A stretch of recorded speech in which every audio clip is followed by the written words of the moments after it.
Hello, everyone, and welcome to A5 Evening, an all-party roundup.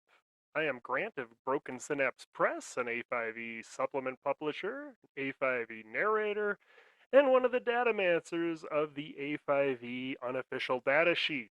I'm Allie. I'm one of Grant's players, and I'm just excited to be here. I'm Jen. I'm the alleged humanoid data gremlin and attempted bit of everything. And today, joining us for the entire show is Jessy Mullins from Plant Witch Press. Hello, Jessy. You all know, like I said, from Plant Witch Press. Jessy, do you want to introduce yourself a little bit?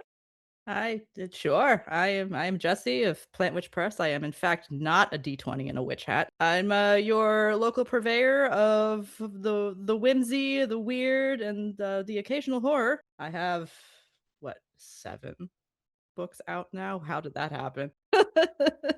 And I am a occasional contributor to the Gate Pass Gazette. You'll see my name pop up there every once in a while, including a couple of articles upcoming later this year. I did just log that with on the data sheet of who authored every article coming out, and that was a fun task. Just counting the names every time they showed up. I was like, oh yeah, that's more than I thought. Yeah. Every time I look back at and like count how many Gate Pass Gazette articles I've published, I'm like, how? How? Why do they keep giving me I know. money? They keep paying me. That makes it worth it then. Perfect. So, Jessy, you are here to talk about your latest release, which Yeah. came out just about a week ago, I believe. Something like that, yeah. Something like that. So, the end of April. Yeah, that's how I feel. Are we in April? Towards the It's end of almost April, May. at the time of recording, the Foundry model or module just came out. It did. Now it is a total complete package product. If you want to tell us about the Arcadian Society a little bit. Sure. Yeah. So the Arcadian Society is sort of me collecting a I don't even know how to describe them. Curious creatures and peculiar plants and fabulous fungi. Obviously, I really, really love alliteration. Were concepts that I actually first introduced in the Gate Pass Gazette. They are little critters and plants and such that don't actually have a traditional stat block because they're not really intended to be fought or encountered in the same way that a lot of monsters and such that you find in like the monstrous menagerie are intended to be encountered. They are the way that I usually describe them is if you go on a walk in the woods, you might encounter something dangerous like a bear or puma or a pack of wolves, but chances are mostly what you're going to encounter are just the little critters. There's squirrels, there's birds, there's the chipmunk in the leaves. And the intent is that these plants and these creatures are system agnostic or setting agnostic things that narrators can just kind of drag and drop into either their own homebrew world. You can drag and drop it into an existing campaign that you've got going on, just to like make things feel a little bit more like exciting and alive, because not everything is trying to kill you in the Generally, real world. hopefully. Unless you're a real bastard, I guess. But, you know. Yeah, I mean, if you ask my dog, the squirrels definitely deserve a stat block. yeah, I mean, Right? my cats do want to fight the birds, but I'm like, guys, And I'm going chill. to step on Allie's first question just a little bit, but because I know you're a Monster Hunter player, and these are I am. clearly inspired by like the endemic life Oh yeah, that you get from absolutely. Monster Hunter games. Yeah, that was my main inspiration, because Monster Hunter is all about fighting monsters, right? You go out and you track down the Rathalos, and then you have to brawl with it and chop off its tail and cut it apart and wear its skin as armor. But the more recent games like Monster Hunter World and Rise added this idea of endemic life, which are just little critters that are just out bebopping around doing their thing. And the amount of realism and the amount of like a sense of a living world that tiny little change added to the games as a whole was like incredible. And I was like, man, how can I take that idea and adapt it to a tabletop setting? So then you got your little guys. And this is one question that I had that might be for everybody. Because as a player, I love when little like fun stuff pops up. But I guess how, as narrators, how do you foresee people kind of implementing this to give it that extra flavor? Like, do you have visions for some of your favorite creatures and plants?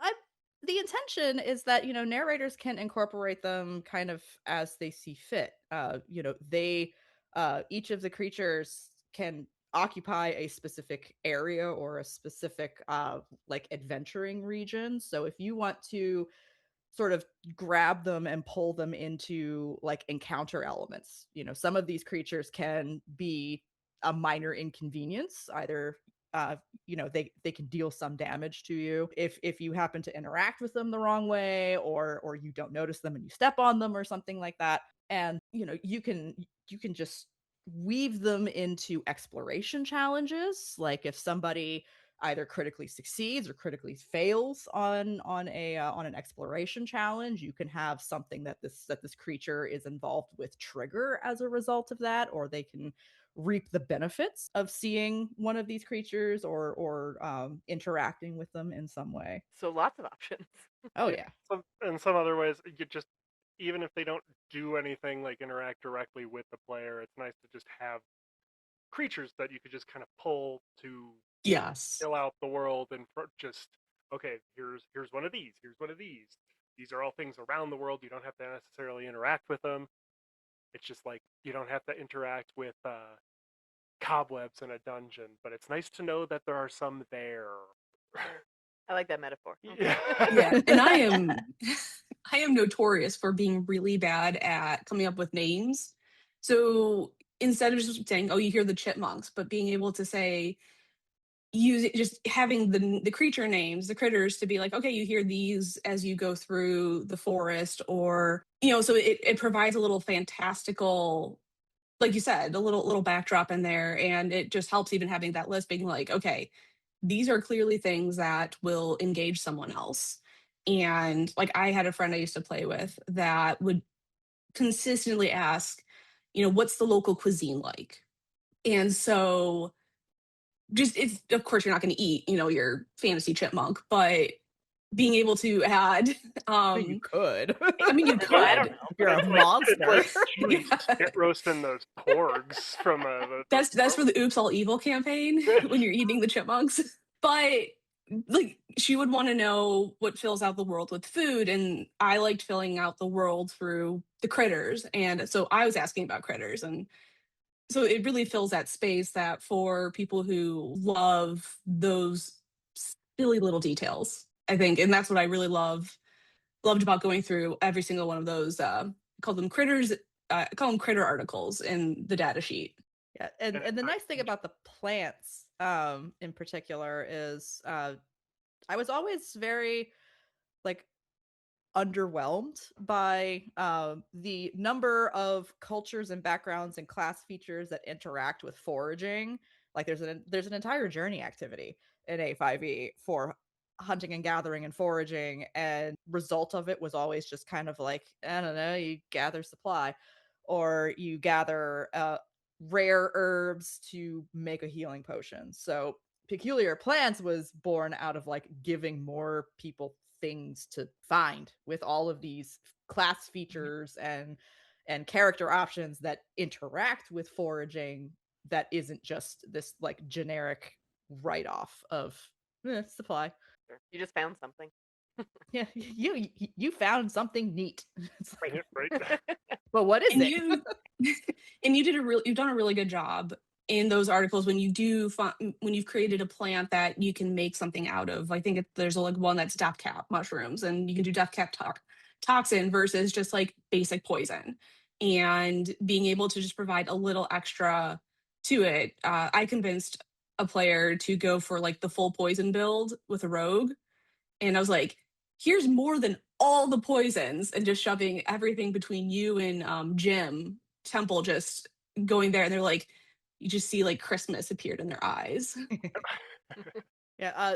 Fun fact. So, the one of the plants that's in the Arcadian Society is the chokeberry, which is a real actual plant that is native here to North America. And the berries are edible, but the reason why they call chokeberry is because they're super astringent, so they like dry your mouth out immediately after you eat them. Ask me how I know. So I took a real life plant and took the actual property of the berry, and then you can make I think it's the tonic of choking that makes it impossible for someone to speak because you completely dry out their mouth. And there's another, the arrowwood viburnum, which is an actual shrub. You can harvest the branches to make one bundle of arrows, and that is because the indigenous folks of North America used the arrowwood viburnum to make their arrows. So not everything is necessarily completely fantastic. I did, especially with the plants, I took like some real world things and then just kind of gave a little bit more of a fantastical spin on it. Or in the case of like the arrowwood viburnum, I'm just like, well, this is just what it does. Good for them. Plants are really good like that, where you can just like take them and lightly rub, as my saying, rub the serial numbers. Mm-hmm. Did you do that with any of the animals, like the creatures? I know, I mean, some of them are dragons and I'm trying to think. There's so many of them. I went back and like counted through them, and there's like 60 something of them now. I'm a maniac. it's impressive. I love it. There's options. No, it is a Yeah. full book. Yeah, I think the creatures are mostly fantastical. There's one that I released. It's essentially an oarfish, which is a real creature that exists. You are extremely lucky if you ever get to see one Oh, in the real world. depends on your culture. Oh yeah, 'Cause I know if they they are the watch doomsday shorts, fish in they're Japan. bombing quite a lot, Oh, but okay. Wait, tell me Name more. it bioluminescence, but it is basically just an oarfish, which is a deep sea fish that may or may not have inspired the legends of sea serpents because they're gigantic and they sort of noodle through the ocean there. So that one definitely had a real world. Oh, and the scavator, which is the little rabbit with the partridge wings, that is a real mythological creature from Scandinavian cultures. Okay. And I mean, you said there's like 60 some. Is there any pieces or any parts that are your favorite or that come to mind that you're really excited for people to use? It's probably hard to pick just one. I'll let top 5. I don't know. Oh boy. Let's see, my favorites. I'm a fan of the tea worm. The tea worm, which is the little dragon that wraps itself around your mug to keep it warm. Like if I just had a little tea dragon to just hang out and keep my tea warm, that would be like the best day of my life. Like that's so cute. That's so fun. Let's see. I'm also, it's probably one of the like more unsettling creatures, but I am a fan of the Eye Spy, the creepy writhing mass of eyes and mouths that watches that keeps watch for aberrations. well, it wouldn't be you if it didn't switch between a tea dragon Yeah. and then the shocking, cosmic horror thing. So Right. Just Terrifying. just a little writhing ball of eyes I and think my mouths. countdown for Jessy going to horror now. And then for the plants, I'm a fan of the alarm orchid, just an orchid that screams when you brush up against it, because there are a number of orchids that look like screaming faces. So, They just are make so it scream. fussy. Just make it scream. One of my tables is partial to shrieker mushrooms. So No, it yeah. would just be like, no, I want orchids now. It fits my vibe. I'd use a screaming orchid. Actually, I think Grant did that to one of my players. My characters at one point. Yeah, it's screaming something. Some sort of plant that they ended up planting around their house to make sure nobody came in, and it was just It was anything. my Simply Safe doorbell security Yeah. system, medieval style. It didn't work.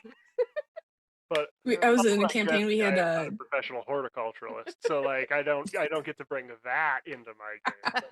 That's why I get Plant Witch Press stuff. Yeah. I give you the plants to put in there. That's right. And I know everybody likes to know what we kind of do as our real jobs, and because we like to bring that stuff in, and you are a professional horticulturalist, so I everything am. plants, that's the kind of expertise you don't get from some of the other some of us other ones. So if you want And then- chemistry stuff, come to Broken Synapse Press. But if you want horticultural stuff, you go to Plant Witch Press.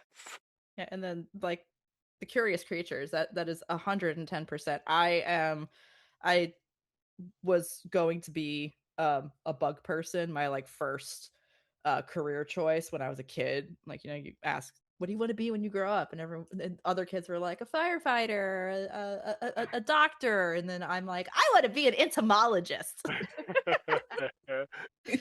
And I still, 30 something years later, still absolutely lose my mind over small creatures that I come across in my day-to-day life. I found a baby toad in my front yard this morning, and I just about died. So That's fantastic. Well, Jen, Grant, any other questions? Well, as far as like a narrator goes, the thing, well, and also one of the Datamancers, and I know Jen can back me up on this, but the indices you put in the back of this book are killer. So I really appreciate it. If I'm like going through a Blasted Badlands, I can flip to the back and be like, look, Blasted Badlands stuff, beautiful there, pick that flavor. They might get some out of that, but either way, I'm just going through and be like, oh, perfect. So It is some of my favorite organization that I've seen yeah, for once I something started, that's so varied. yeah, once I started actually like counting how many of these things were, I was like, oh, I should probably have like a way for people to quickly be able to reference these things, because if you're trying to frantically flip through 60 something creatures, and I forget how many plants there are, there's a similar number of plants, I think, being able to just pick it out by region or by creature type, because if you've got a herald in the party who has divine sense and they're currently trying to suss out if there's any aberrations in the area, being able to on my see. supernatural radar. Well, I got news for you. Lots of stuff. Yeah, All everything's flying around your weird. face. Yeah. It actually informed one of the choices I started to make on the monster data sheet. Because then I was like, one, I definitely have to put the curious creatures and all that on there, because those are creatures, even if they don't have stat blocks. But adding environments and kind of the way you were doing that was like, thanks, Jessy, you expanded my scope. Thank you. I aim to try and make narrators' lives as easy as possible, because But we all it's also know. nice because you can't stat them. You don't stat them. They are in a way system agnostic, which is really cool. It's it is for A5E, but you can steal this for all sorts of stuff. Like Oh yeah, Yeah, you they're want to going pop in every system. Every system I'm playing, I'm going to try and put them in. It's the great book for it. you want to plop these into Mappa Mundi, which is like a system that is purpose built for exploration and sort of interacting with the natural world in sort of like a scientific capacity. there you go. There you go. As a player, I want to befriend all of them. Like I want a tea dragon or whatever, Yeah, just to be with me constantly. I know you do, Allie.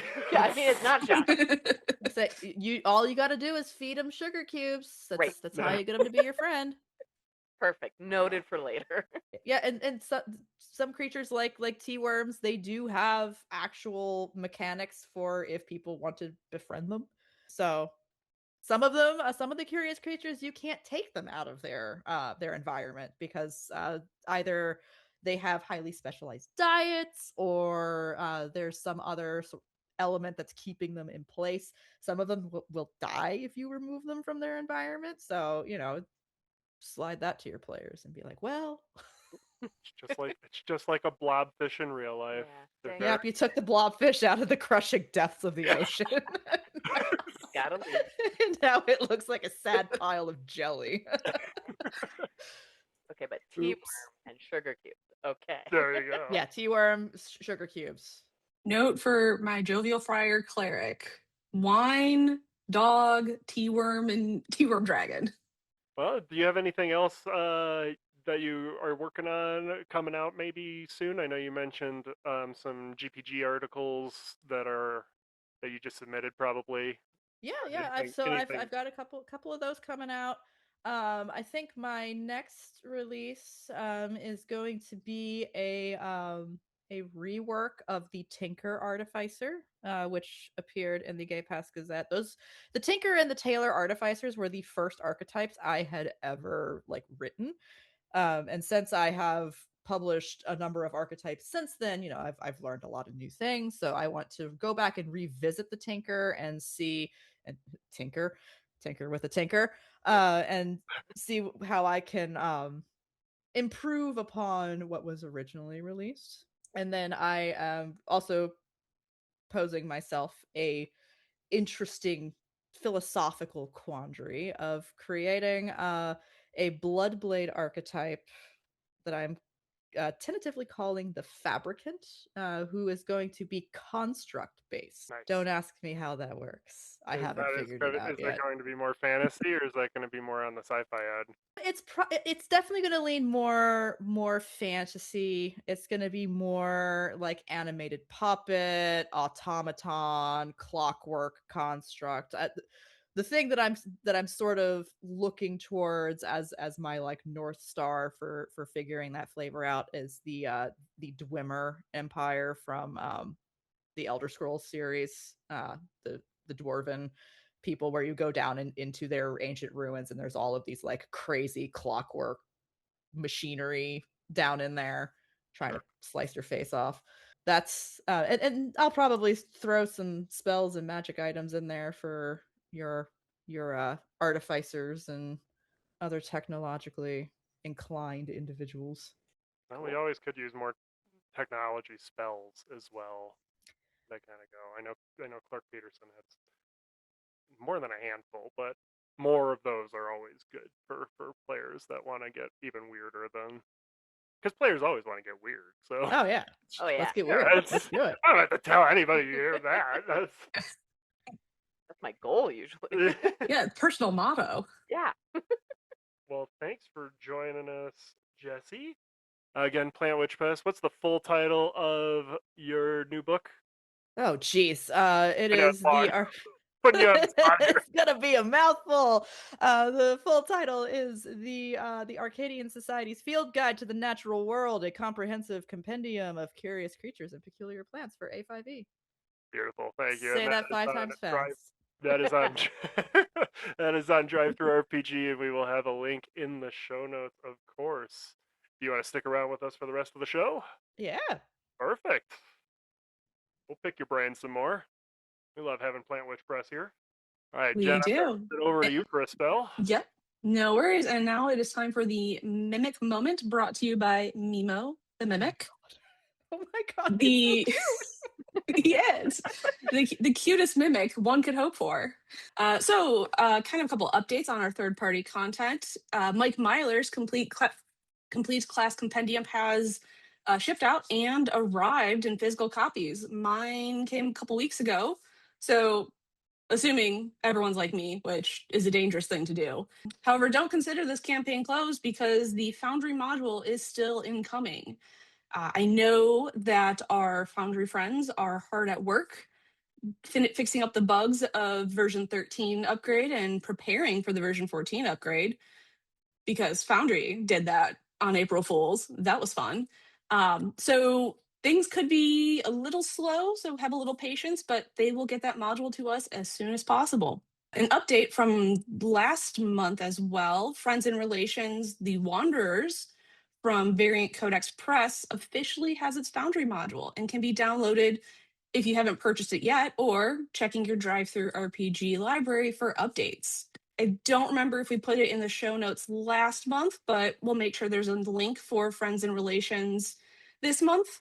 And as a friendly reminder, let's check your drive-through purchases for updates, because one of Jessy's releases had an update, and I did not get an email about it. And I was like, shouldn't there be an update? And it was like, no, it's there. So always check. Don't count on email blasts coming out Yes. from drive-through. Yeah, drive-through's Rest of been the time, very weird about that lately. yep, it's always a good idea to just occasionally check your library and filter by recently updated, and just that's kind of what Yes. I do on a kind of a monthly basis, and just like, okay, yeah, there we go. Exactly. Otherwise, it's been a pretty slow start to the year. We just did have Arcadian Society, but I know everyone is hard at work coming up with brilliant ideas and ready to wow us and blow our minds.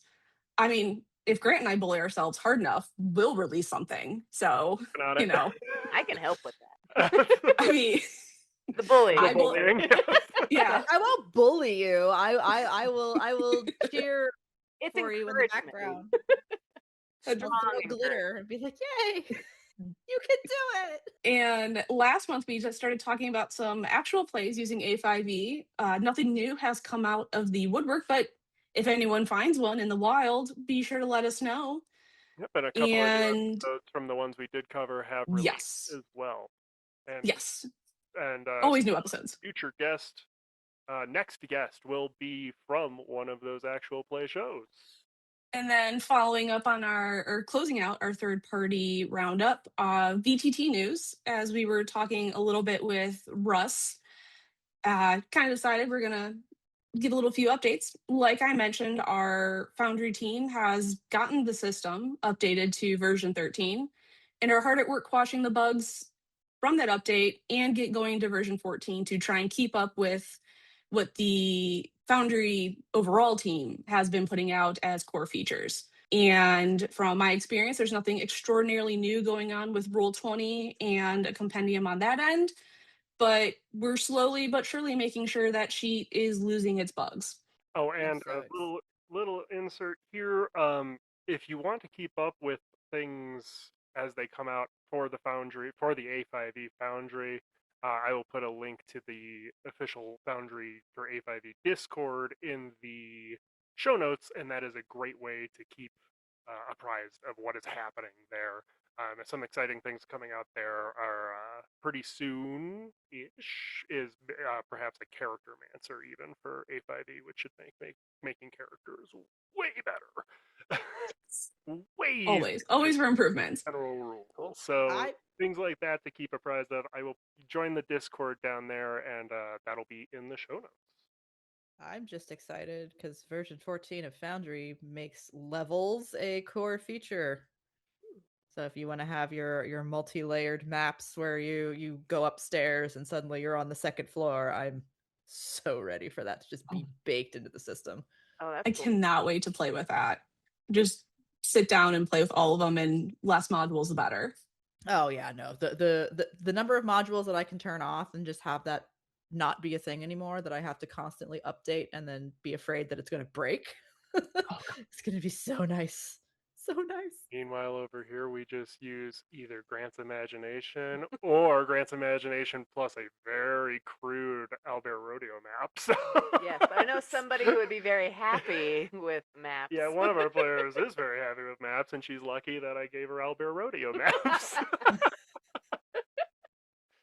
Because I'm a crazy person who loves to like overly detail their maps with stuff, and there is a running gag with every outdoor map that I create. There is a hidden mushroom somewhere. So every time I pull up a new map and it's an outdoor scene, everyone's like, "Where's the mushroom?" God, that sounds spot the amazing. shroom. It has nothing to do. They could be getting ready to roll initiative because they're getting ready to have their face ripped off by an owl bear, and they're like, "Where's the mushroom? I gotta find the mushroom." Yeah, I Before the ignore it. Glabrezu cast Dimension Door, where's the shroom? Where's it? Where is it? And on to our first party roundup. Alpha Star Magazine issue 2 that we were discussing with Russ last month. Even though the backer kit has not released yet, it is due to start Monday or Tuesday. as of Calendar recording math. on what is it, 4/26? This is 26. Yeah. Okay, there you go. So The calendar math is not my strong suit. Math is not my strong suit, but What I'm day here. is it? Yeah. I don't know by the what day time I it get is. this edited and published, it might already be launched. So keep an eye on BackerKit.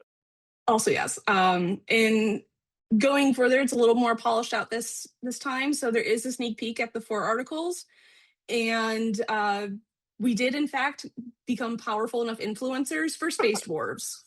So Space we're Dwarves. influencers. And then a couple updates about Secrets of the Tome have been released. Plug on signing up on Kickstarter to be notified for the campaign's official launch. And we got a couple fun little tidbits about the book. We will learn about a between planar space called the Wasteland, which is the plane, so to speak, of misfit magic items and a few types of and we also get iconic heroes and NPCs. My brain goes to the claymation Rudolph, where I'm hoping for King Moonraiser to lord over the Wasteland, but that's just gonna be me. That's also where my mind went. I was just Thank like, you. the island of misfit magic items. Tell me more. Yes, Terrifying a little bit. just a little bit. But not to mention the misfit magic items, but we will get more magic items, and as appropriate for a book for magic nerds named after a magic nerd item, we will get a series of magic items called tomes. And direct from the blog post, the tome is similar to an artifact. And although it's a magic item, more than that, it's part of your campaign's story. So, like an artifact, they're unique magic items that can't be made or bought. And their entry into the campaign is entirely in the narrator's hands. And Always love more MacGuffins for my players to run around and chase. I love oh yes, it. can't wait for the ones that are like the fake ones. The red herrings. We're gonna get red herring magic items. Wait a second. I love a good red herring. this book is counterfeit. Wait. This book is just a romance novel with a dust cover. Spell book off of Wish. So funny. The artifact of the adventures of Larry the Kobold is really the romantic adventures. And so, as this is a book for your spellcasters, we get all of the core fullcaster classes are going to get archetypes. So we learn about some of the archetypes. We get the Huckster Artificer, the Tailspinner Bard, the Moon Priest Cleric, the Reverent Druid, the Constellation Sorcerer, the Chained Warlock, and the Undying Wizard. So the Huckster Artificer, I was taking a brief glimpse at this. It's like a snake oil salesman, or a reformed snake oil salesman, which is really interesting, just kind of as an idea of a character. So I was kind of like, I love that character concept. Why is it locked behind Artificer? And then the Undying Wizard combined with the Lich transformational feats that Peter Martin put out is going to just be insane. So much just a Lich. It's just being a Lich in all the different ways. I'm not a caster main, but I am pretty excited for this book. Can't wait till we get the Marshall one, but that's just me. And then we do get a full new first party class called the Pact Weaver. And this class is all about making and breaking pacts with various types of spirits and using them to do your bidding. So although they do involve pacts, and they are meant to stand out from like your warlock or your cleric because they work with more than one entity, and you can sort of, I guess the way I was imagining it, it's kind of like Pokemon cards. Like you can, play your card, or you can play your Pokemon and then recall it, which is very much not correct, but that's just how my brain went. Again, good metaphor. I understood what you meant. Thank you. And then the one that's going to be so much fun for us Datamancers, what spellcasters are not complete without your spells? So not only are we going to get dozens of new spells in this book, but there are going to be over 500 rare spell variants as well. Grant and Jim and I, we're going to have our hands full. It's going to be so much fun.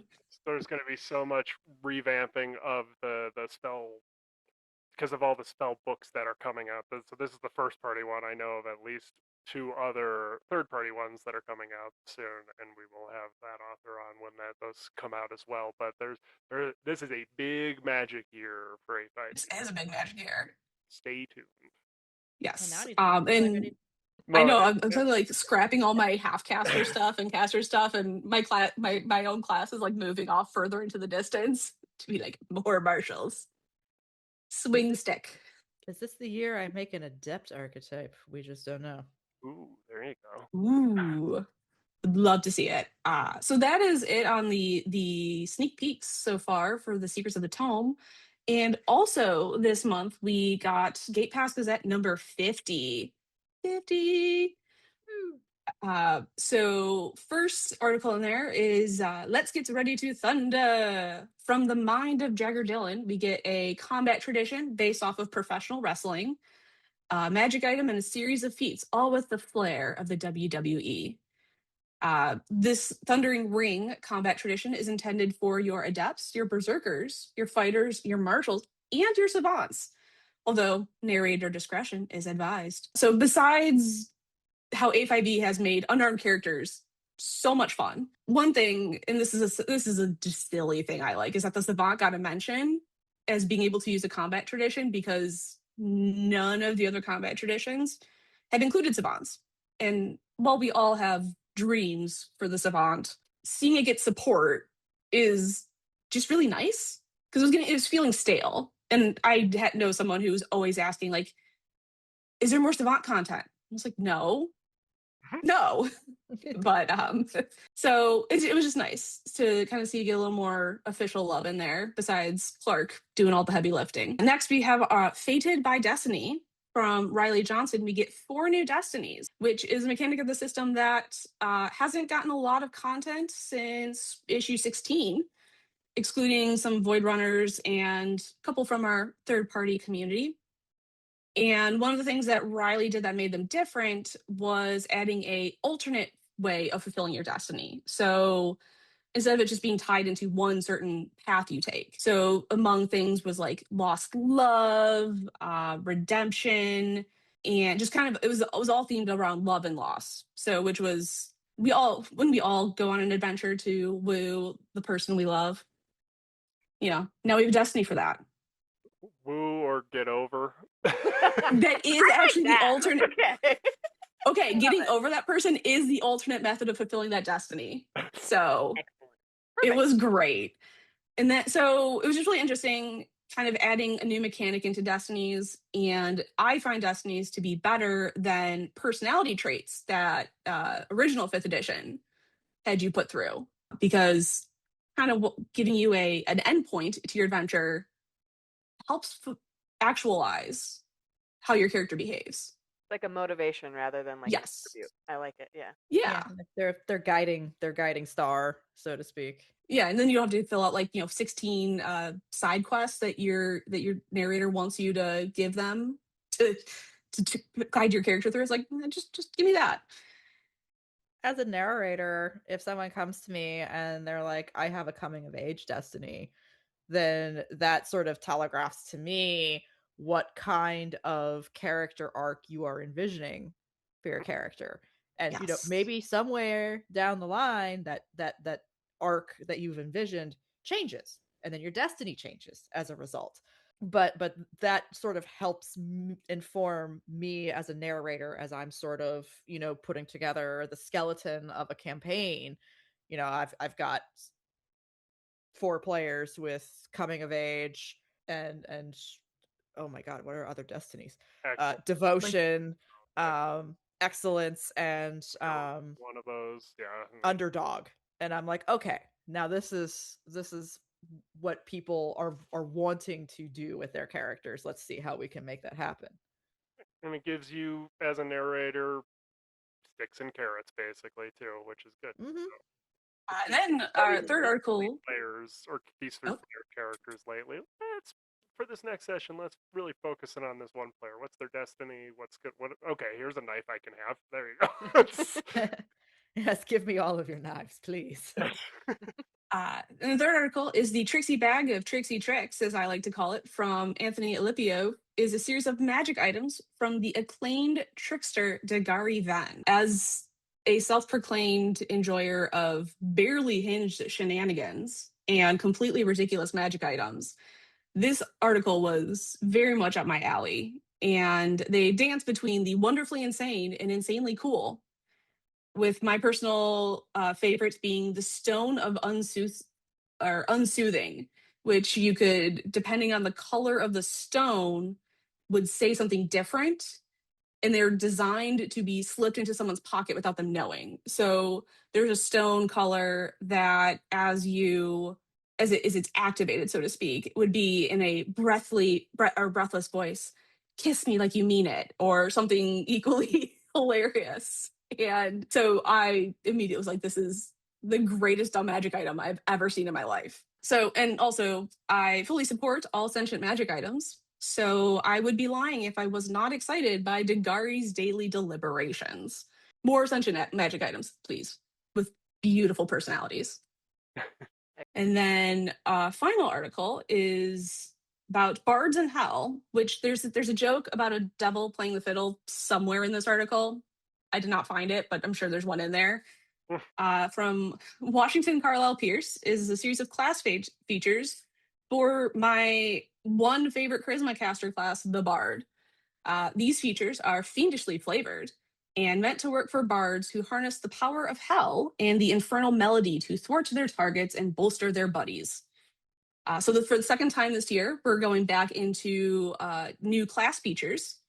So we get a new art specialty called the Soul Burn, 5 new battle hymns, one for each tier of the Bard's battle hymns, a new grand battle hymn at level 17, and some new bardic legend options with some adventuring tricks, doing the class focus of class features that we were seeing last year versus a generic class features for this theme that go to different classes. Surprised it took them this long to go with hellish bards, to be fair. I guess Raphael must have inspired someone. And for the people who are looking for the print on demand, they are up to Gate Pass Gazette number 46. So if you do them on that, or otherwise go to their Patreon. And there are new updates about Gateway, as we were discussing with Russ last month. So that is our first party roundup. And I know, as Grant and I were talking about bullying each other writing, I think we also are bullying each other on data sheet things. So some new things are coming to the data sheet, or shall I say data sheets. Or a database at this point, but Yeah. a lot of people are like, "Oh, there's not just the one tab. This is all of the archetypes and all the classes." I was like, "Yeah, we look down. There are a bunch of tabs going across the bottom. There's a bunch of stuff in As It's Grant kind and of I playing for overwhelming. world domination. there." Our free resource that just puts just a giant index together.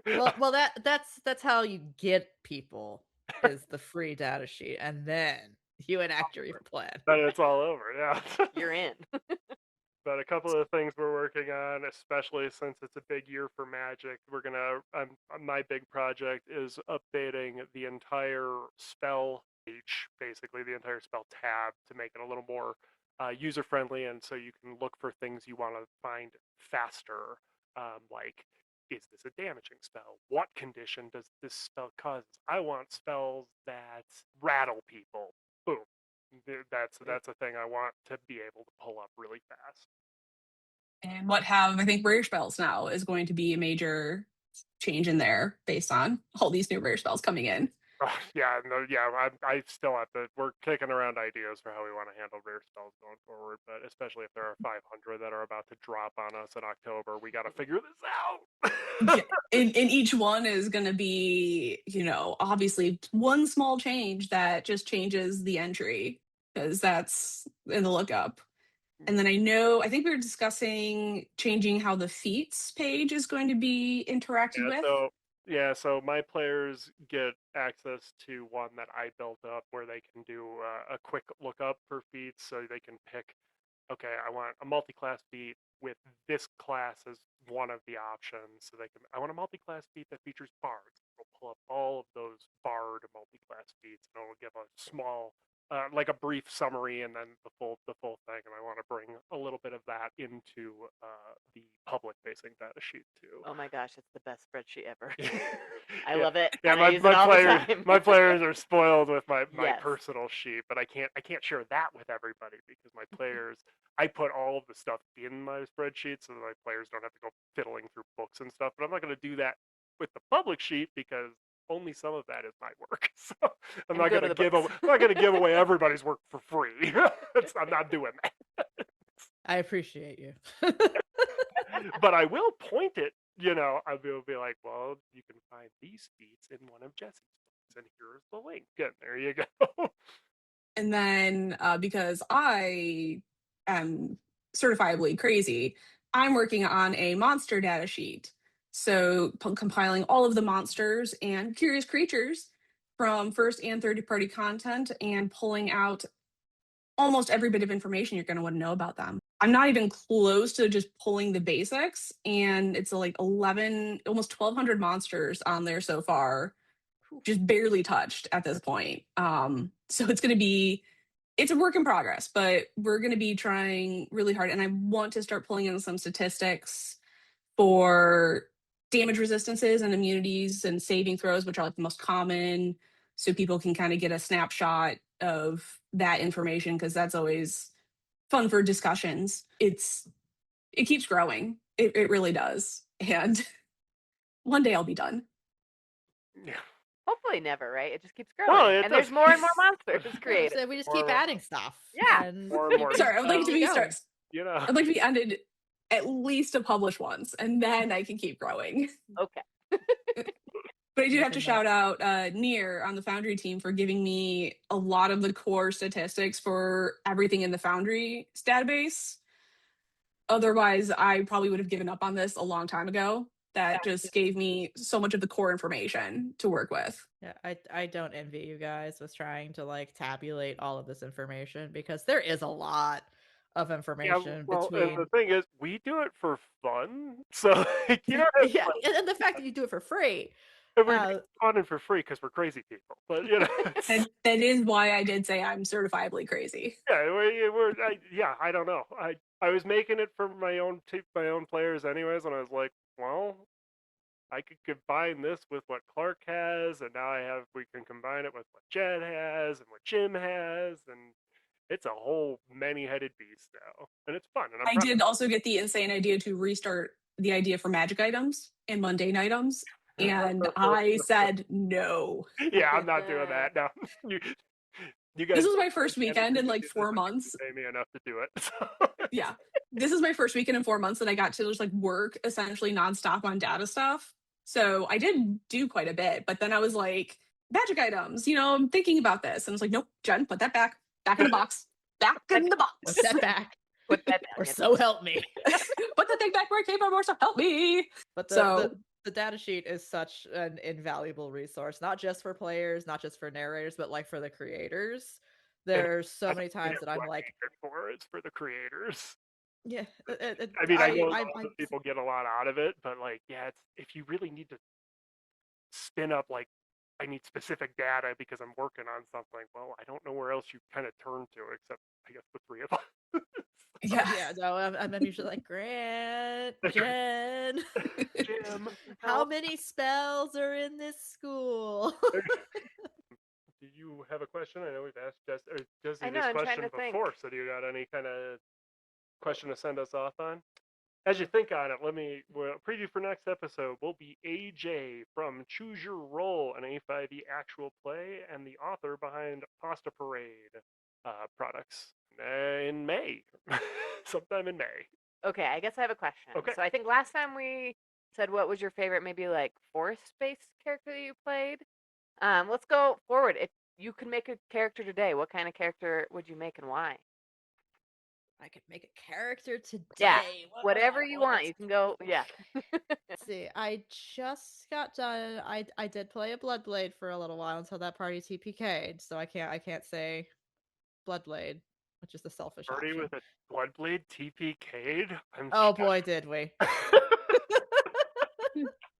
Did I contribute to that? Maybe. Maybe. we will never know. I took a bunch of them with me. Let's see if I could play any character today. I have been itching to play a wielder. I don't know why I've been itching to play a wielder lately, but it's a very unique class that doesn't really have an analog in O5E. Like I've played pretty much every class that has existed in D&D since like 3rd edition. And there's nothing quite like a wielder. So I think my next player or my next character is going to be a wielder of some sort. You got plenty of Okay. options to choose from. Have some kind of Wielder crazy and outside. artifact whispering in the back of my Yeah. head or something. Oh, damn it. Jesse took my answer. I think runner up would, and not because I don't want to, but because I said I was going to want to make this character, and someone said, I'm making that, is a Bloodblade, actually. So my next 3 that I had planned for an overarching set of campaigns was a witch, a wielder, and a Bloodblade. And said I had these three ideas, and someone was like, "Oh, I was going to play a Bloodblade." And No. well, I guess I'm moving it forward. Or you could 2 Bloodblades in the same party. That's double the fun. True. Double the You chaos. point them at each other and point. Yeah, just towards face everybody else. off against each other. I'm considering the other Bloodblade, or the person playing the Bloodblade, is also Chaos Goblin. That would be hilarious, and I feel like I have to propose that. Yeah, have well, one. That's it's fine. Have one be one of Grant's oozy boy Bloodblades. Have the other one be a heteroclite, so you get ultimate weird. You got ooze and an aberration, teleporting. You're zooping around. across. Yeah. You're zooping across the battlefield, teleporting, psychic damage. I see no problems. I see no problems here. I did say I I'm not wanted the to. narrator. I did say I wanted to bring the most weird I possibly could into the campaign, and that's why I ended up with Witch for the next idea. So that's yeah, Bloodblade is instantly the weird. How about So Tim's got a pretty weird one too at Terracotta Express, so that one's pretty weird. Just make an entire party of Bloodblades. That's right. Just do an entire party. What could go wrong? Nothing. That needs to be the one. That needs to be the one shot that we stream is Oops All Bloodblades. we lasted exactly one countdown. The countdown of who frenzies first is gonna be insane. It'll be like playing Dread.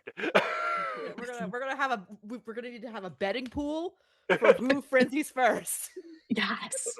This is what we're gonna do. This is our path to world domination. Is stream. Yeah, we raise Kickstarter funds. We have an overlay of the betting pool and the odds. I'm down. I don't know who we're going to rope into being the narrator for this bit of shenanigans. Yeah. Al, how do you feel like that being your first attempt at narrating? Yeah, it's just a bunch of Bloodblades. A bunch of ticking time bombs, all in a cluster. Nothing could go wrong. Oh god.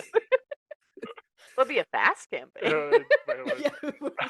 It's like, well, this was supposed to go for 3 hours. It would either be 1 combat or it would go 1 to 20. Yeah. Dear Guinness Book of World Records. Right. Shortest TTRPG session. Go. Oops, all Bloodblades. Grant, did you want to answer the question? Yeah, come on. Answer the question, man.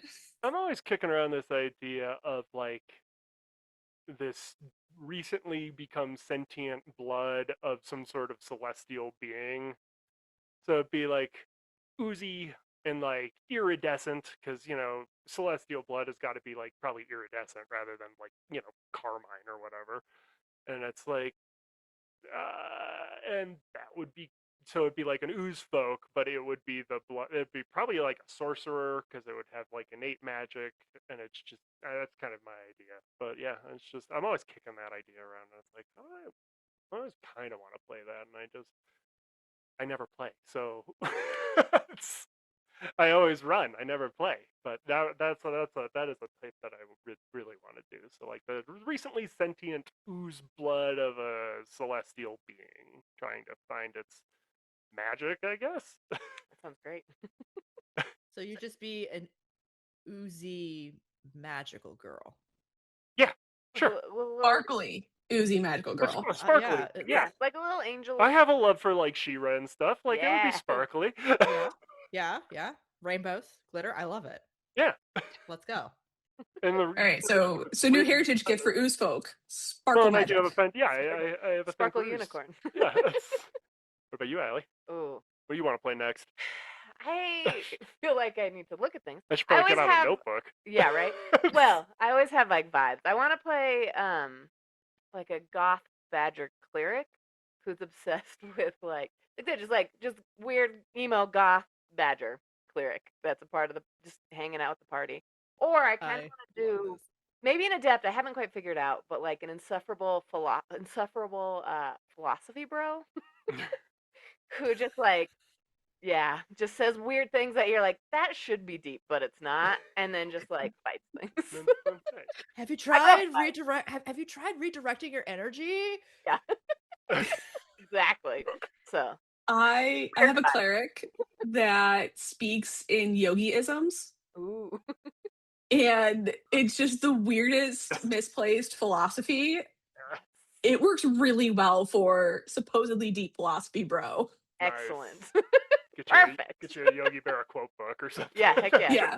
See, that's Every session, I have a Pinterest of Yogi Berra quotes, and it's been slowly populating with Sean Spencer quotes.